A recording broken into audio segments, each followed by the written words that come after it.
Sou a professora Luzia Valentina Módulo e agora vou apresentar para vocês mais alguns exemplos de aplicações biotecnológicas no âmbito de biotecnologia vegetal. Aplicações estas que podem ser desde o uso de plantas como fonte de inspiração para produtos e bens de consumo, medicamento, etc. e tal, até modificações em plantas para a produção de bens de uma maneira geral. Saliento que este material didático está sujeito à advertência legal publicada pela Universidade Federal de Minas Gerais, a UFMG, em 31 de julho de 2020. Trata-se de material destinado ao uso exclusivo na disciplina e, portanto, não deve ser empregado para outra finalidade, sob qualquer justificativa, sem a autorização escrita do autor dessa videoaula. O último exemplo que eu apresento, dentre muitos outros que ficaram de fora, é o uso de abordagem biotecnológica para a produção de vacinas comestíveis baseadas em planta, né? E este artigo de revisão, né, de 2014, ele trata especificamente de um apanhado, de uma revisão do estado da arte até aquele ano sobre vacinas para aves. Então, usando sempre a matriz de planta. Então, como já é do nosso conhecimento da atividade que nós tivemos online, existem várias abordagens para se obter uma vacina com vistas para o aspecto de biotecnologia vegetal. E nós começamos, primeiro com o agente que é candidato, ele pode, então, ser integrado no genoma de uma forma estável, seja por meio de um vetor ou então por uma técnica de gene gun, e ele pode também ser sujeito a uma expressão transiente, que seja por meio de um material genético, um RNA viral que facilita esse processo, ou então por meio da infiltração de plantas com a Agrobacterium transformada com aquele gene de interesse. Então, independentemente de qual seja a técnica, é possível, então, obter a planta transgênica expressando aquele agente, aquele antígeno que vai estimular a produção de anticorpos no indivíduo que receber aquele antígeno. Então, tem duas abordagens, que é a abordagem comestível em si, que é a partir da secagem deste material vegetal que contém aquele antígeno, Geralmente isso advém de uma integração estável. Então, faz-se a secagem daquele material, obtém-se o pó, encapsula esse pó para facilitar a ingestão, ele pode ser armazenado e posteriormente administrado no indivíduo. No caso específico deste review, ele é exatamente para aves, então possivelmente ele vai mesmo como um pó e não como uma cápsula, porque ficaria difícil do animal ingerir. Ou então, essa planta pode passar por um processo de purificação, de extração daquele antígeno, purificação, porque foi uma planta que foi sujeita a uma expressão transiente, e com isso, aquele antígeno purificado pode ser injetável, ou no caso de ave especificamente, por via oral para a imunização. Então, só para se ter uma ideia, já existem vários exemplos de vacinas baseadas em vegetais que foram desenvolvidas contra diversas doenças, desde doenças humanas até doenças de gado, de animais de grande porte e também de aves, que tem uma importância muito grande. Então, nós temos aqui um exemplo no quadro, desde a vacina contra a hepatite B, sim, vacina também contra HIV, o tratamento de decaimento dental, da cólera, sarampo, encefalites, que acomete de combate ao vírus que causa encefalite, gastroenterite viral, para malária, e até mesmo para o patógeno Helicobacter pylori, embora se conheça bastante a respeito, né, daquelas úlceras causadas por infecção por Helicobacter pylori, porque elas produzem uma grande quantidade relativa de ureases e que alteram o pH do estômago, fazendo com que favoreça então a proliferação dessas bactérias e com isso intensifique o processo de úlcera gástrica, né?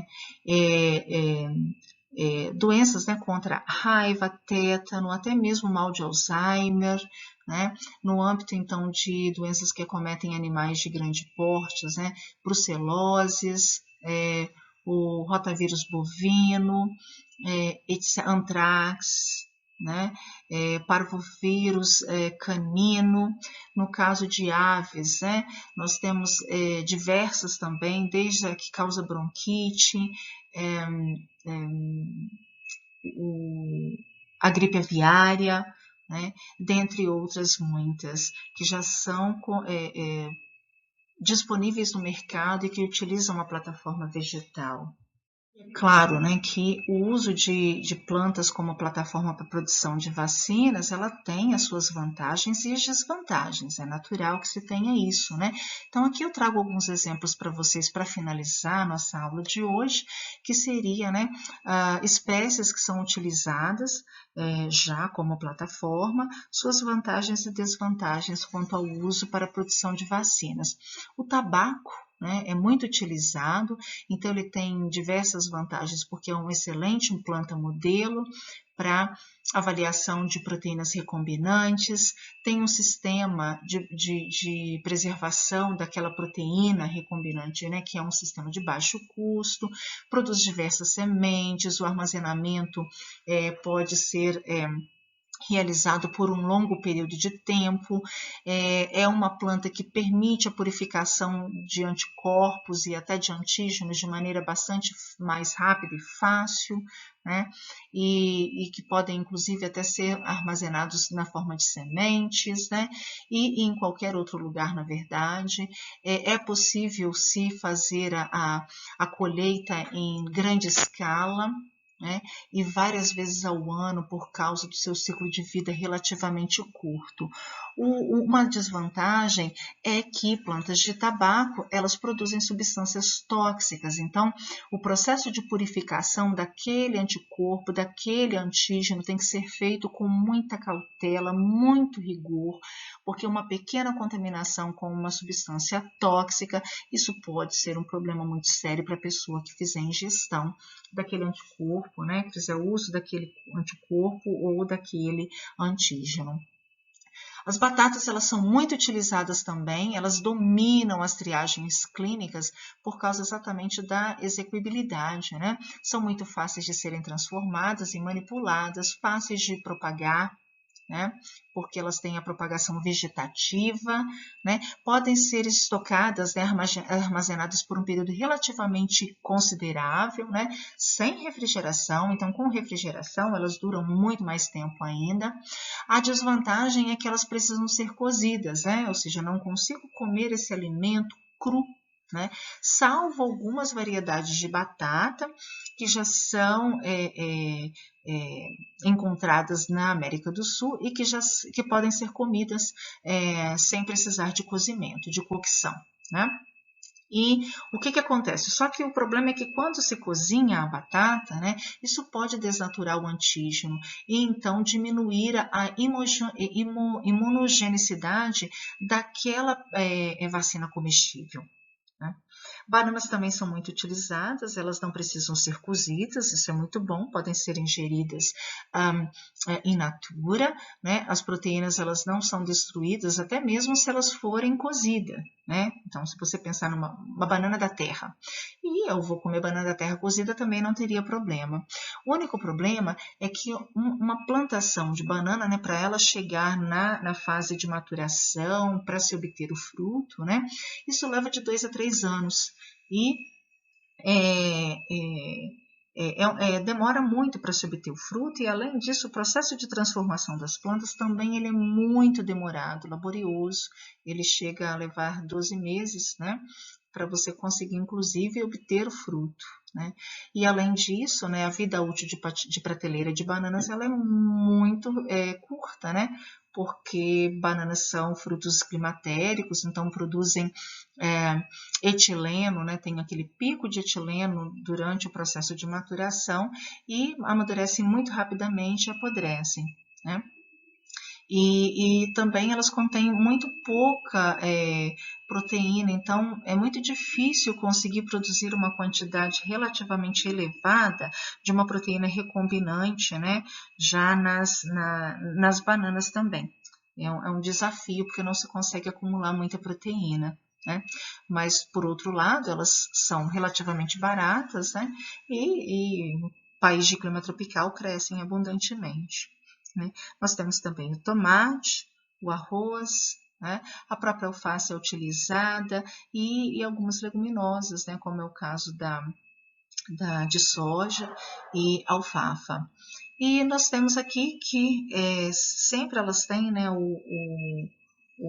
prós e os contras, né? No caso do tomate também, assim como a banana, facilmente apodrece, então a vida útil de prateleira é pequena, relativamente pequena, né? Mas tem a vantagem de crescer rápido, de ser cultivado amplamente, né? Nos diferentes climas, tem uma grande quantidade relativa de vitamina A, e isso por si só já estimula o sistema imune, além, né, de você já promover a inserção, então, daquele antígeno de interesse para causar uma imunização específica e também promove uma melhora do sistema imune global do indivíduo que ingerir aquele tomate como vacina comestível, né? O arroz também, ele é muito utilizado na alimentação, né, naquelas papinhas para infantes, né? E exatamente pelo fato de ter um potencial alergênico muito baixo, e ele tem uma taxa de expressão de proteína relativamente elevada, né, seja antígeno, seja anticorpo, é de fácil armazenamento e transporte, né? E geralmente é possível, as proteínas que são expressas no arroz, elas são tolerantes a elevadas temperaturas. E, por outro lado, né, o crescimento do arroz é mais lento e requer, na verdade, condições de temperaturas bastante específicas, né? A alface nem precisa falar também, né, que ela tem uma vida de prateleira bastante reduzida, né, mas o crescimento dela é rápido, o consumo dela já seria direto, né, e por aí vai. Então, com isso eu termino a nossa aula de mais exemplos. Chegamos ao final de mais uma videoaula.